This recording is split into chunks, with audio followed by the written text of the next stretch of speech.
ಶುಭೋದಯ ಎಲ್ಲರಿಗಾಗಿ ರಾಮನವಮಿ, ಅಂಬೇಡ್ಕರ್ ಜಯಂತಿ, ಗುಡ್ ಫ್ರೈडे, रमज़ान हब्बा शुभाशयಗಳು। इस सभा को बुलाने वाले हमारे बड़े भाई डॉक्टर अब्दुल खदीर साहब और उनके साथी और तमाम यहाँ बैठे हुए भाइयों बहनों, मैं बीजी सेठकार साहब की बात की पूरी तरह तायीद करता हूँ।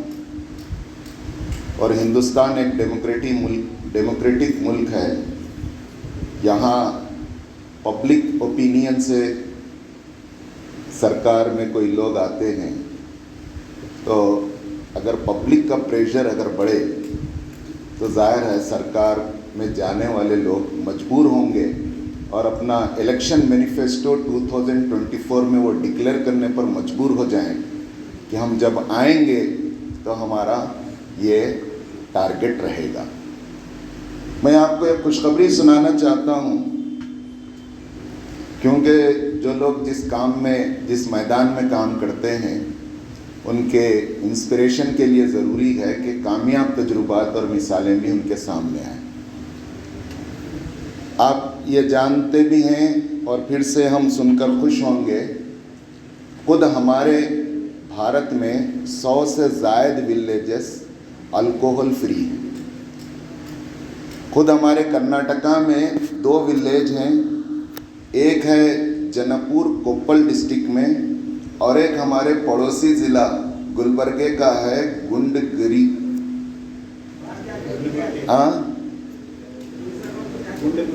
गुंडगिरी, हाँ, तो ये अल्कोहल फ्री है। इसी तरह तेलंगाना है, तमिलनाडु है, हर जगह आपको 1-2 मिलेंगे।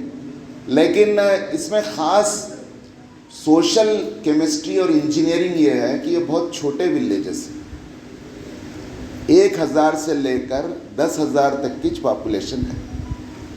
कोई आज तक तजुर्बा मोर देन 10,000 पॉपुलेशन के विलेज पर या टाउन पर कामयाब नहीं हुआ है। क्योंकि हम काम करने जा रहे हैं, हमारी ख्वाहिश है, हमारा प्लान है, हम सिंसियर हैं, तो इन सब डेटास पे हमें गौर करना होगा।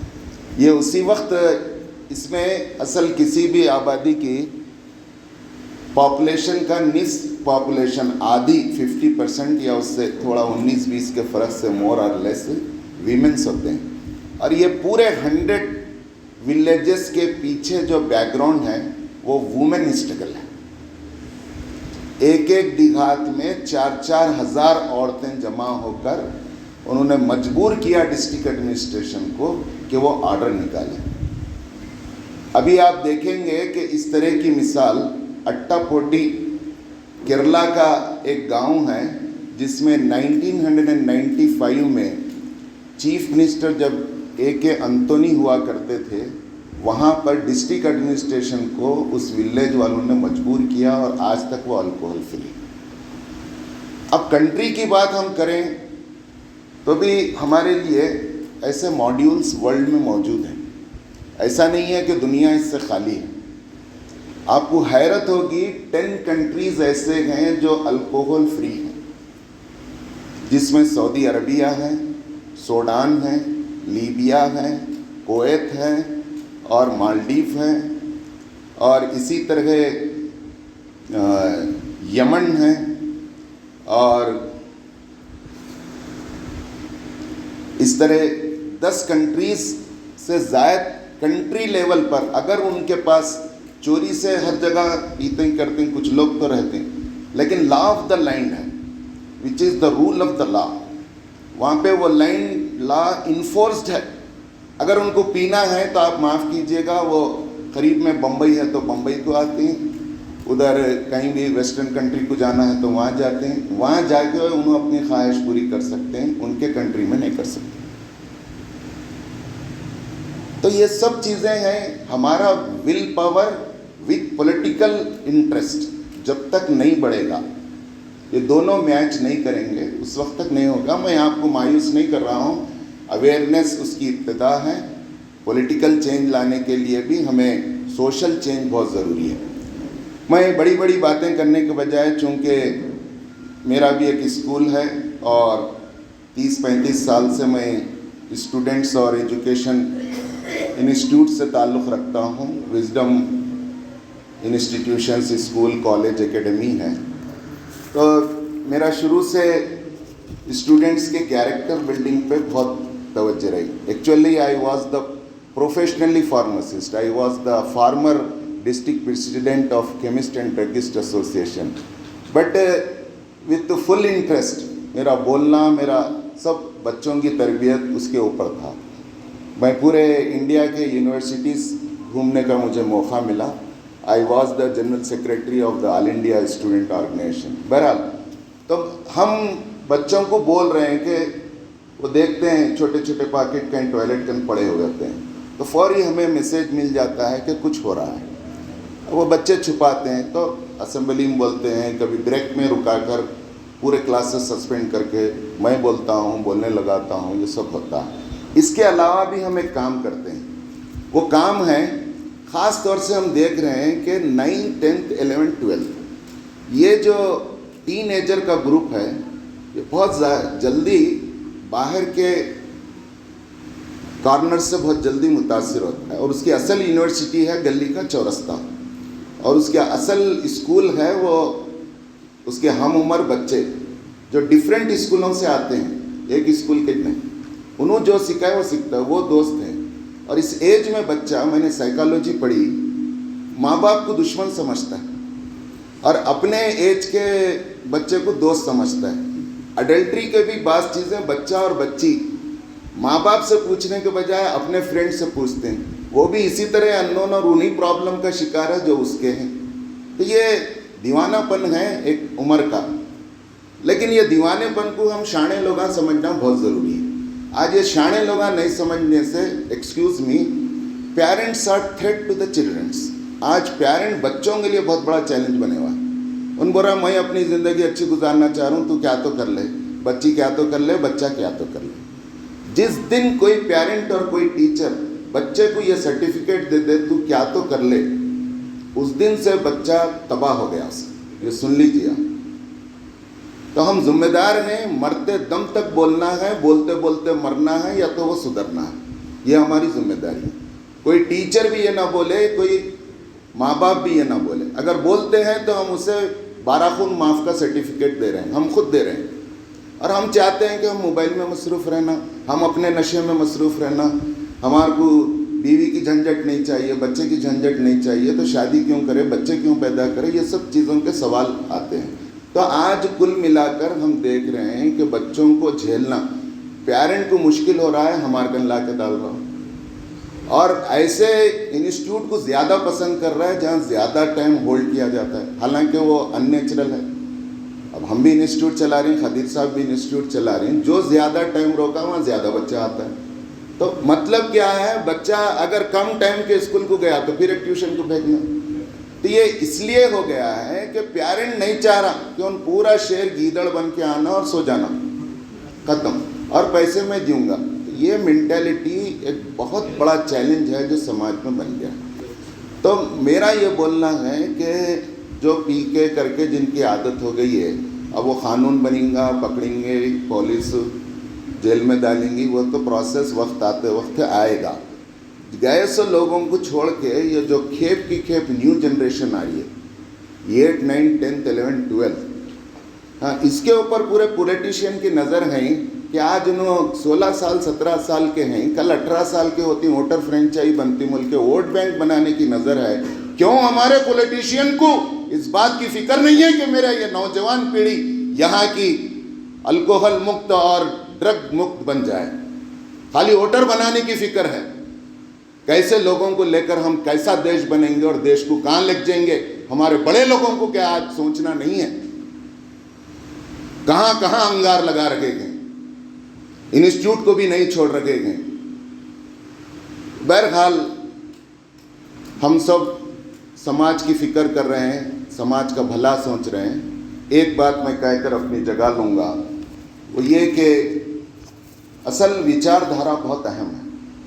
हर एक कोई इस उम्र में बच्चा 8-9 में आता है तो अच्छे बुरे की समझ होती है, और हम दीवाने लोग क्या करते हैं, मज़हब पढ़ाते हैं, छोटा रह जाओ, ला इलाहा इल्लल्लाह मोहम्मदुर रसूलुल्लाह, उसको समझ में नहीं आता रटाते हैं।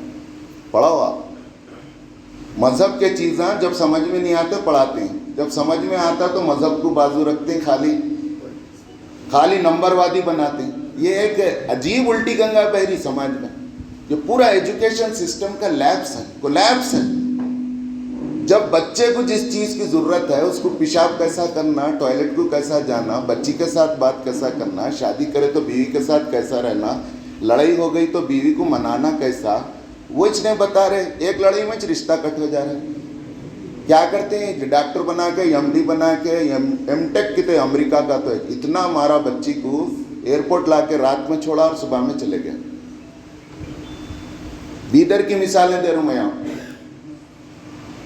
तो बोलने का मतलब यह है कि अब हम इंस्टीट्यूट चला रहे हैं, हमको अंदाज़ा हो रहा है बच्चों को असल मार्क्सवादी बनाने के बजाय हॉलिस्टिक अप्रोच, और उसमें इस उम्र में क्या आदतें पैदा होती हैं, किसमें अट्रैक्शन रहता है, वो करना बहुत ज़रूरी है। इसके लिए विचारधारा, फिर से मैं आता हूँ, करने वाले को और जिसके ऊपर काम किया जा रहा है, दोनों को ये मालूम हो कि हम इस दुनिया में क्यों आए। हम एप्लीकेशन देकर तो पैदा नहीं हुए, हमको किसी ने पैदा किया है, और उस ईश्वर ने और उस खुदा ने पैदा किया है जो सबका पैदा करने वाला है।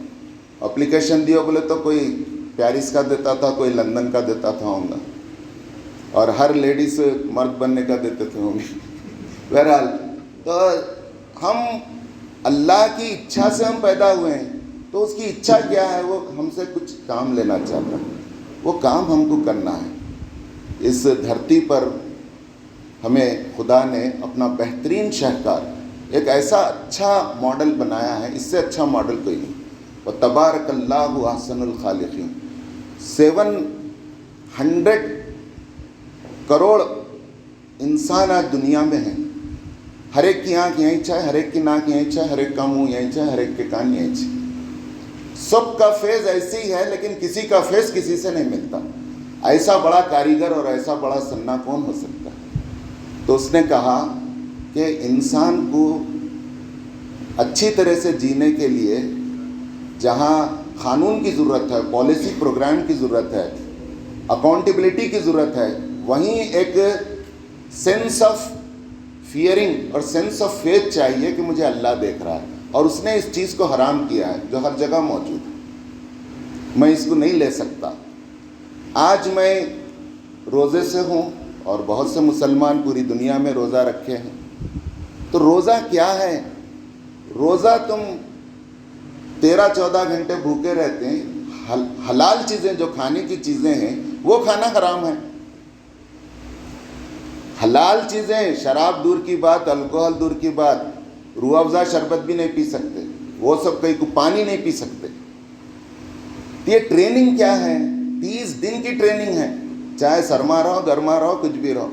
ये ट्रेनिंग इस बात की अलामत है कि तुम्हारे को हलाल चीज़ें फलां टाइम पे खाना बोले तो खाना, फलां टाइम पे नहीं खाना बोले तो नहीं खाना। तुम अपने मन के बंदे नहीं, तुम बंदे हैं खुदा के। ये ट्रेनिंग अगर आ जाए तो हमारा हर कैंपेन अच्छा हो सकता है। दुनिया का सबसे बड़ा तरक्की याफ्ता मुल्क अमेरिका कहलाता है। 1933 में रोजवेल्ट प्रेसिडेंट थे।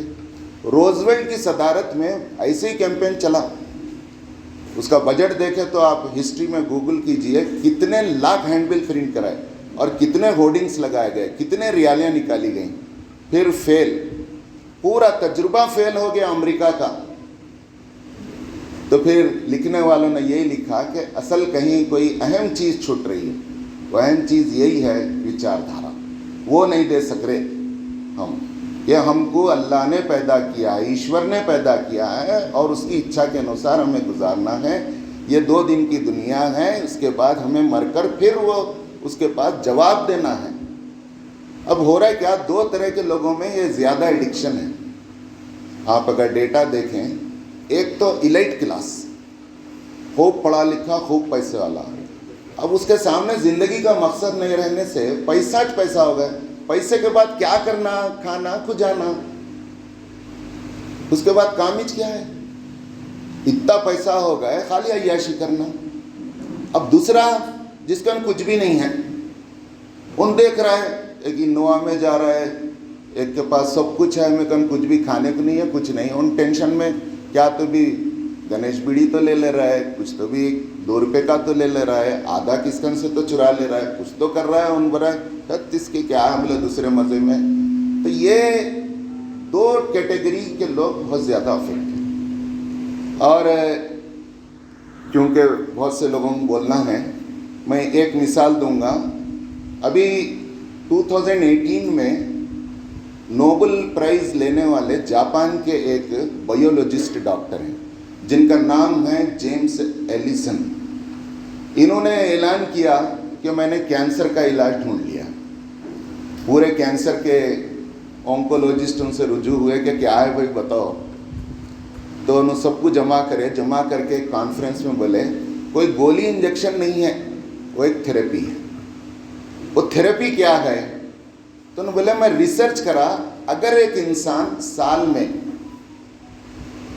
20 से 25 से 30 दिन 12 से 15 घंटे भूखा रहे, कोई चीज़ खाए पिए नहीं, तो उसको जीवन में कैंसर नहीं होता। तो क्यों नहीं होता? डॉक्टर लोग अच्छा समझते हैं। तो उन्होंने बोले जब उसके पेट में कुछ नहीं रहता तो उसके पेट के अंदर के जो मैदे के जरासीम हैं, वो जरासीम बीमारी के जरासीम को खाना शुरू कर दी। हाँ, वो हाँ करके वो उसको ख़त्म कर देती। तो इसके ऊपर इसको नोबेल प्राइज़ मिला। तो आज क्या सबको रोज़ा रखने की ज़रूरत है? नहीं है, हम देख लीजिए। हाँ वही एक थेरेपी है वो। तो मैं ये बताना चाह रहा हूँ कि उस खालिक ने जो चीज़ें दी हैं, उन इंजीनियर है, उसको मालूम है मशीन के क्या डिमांड्स हैं और क्या कमज़ोरियाँ हैं, उसको कहाँ टाइट करना, कहाँ लूज़ करना, उसको मालूम है। हम उसको बाजू रख के, हम ही जो मैनुअल बाजू रख के कर रहे हैं, तो कैसे होगा? फिर ये बात भी कि हम सब गवर्नमेंट के सामने ये कमिटमेंट करें, हमारे हर रियाली, हर मेमोरेंडम में ये रहे, जैसा कि सेठकार साहब बोले 17% of the revenue from drug abuse से होता है। तो हमारा जो बजट है अभी कर्नाटक का 2,43,734 करोड़ है। ये लास्ट ईयर था, बढ़ा के 2,57,042 करोड़ हुआ। इसको 17% आप दूसरे टैक्सेस बढ़ा लो, लेकिन ये 3 चीज़ों में से निकाल दो, हम उसके लिए तैयार हैं। या उससे जो आप वेलफेयर काम करते थे वो काम ब्रेक कर दो, कुछ भी करो, लेकिन इसको कानून बनाओ। और हम चाहते हैं कि अल्कोहल फ्री समाज बनाएं।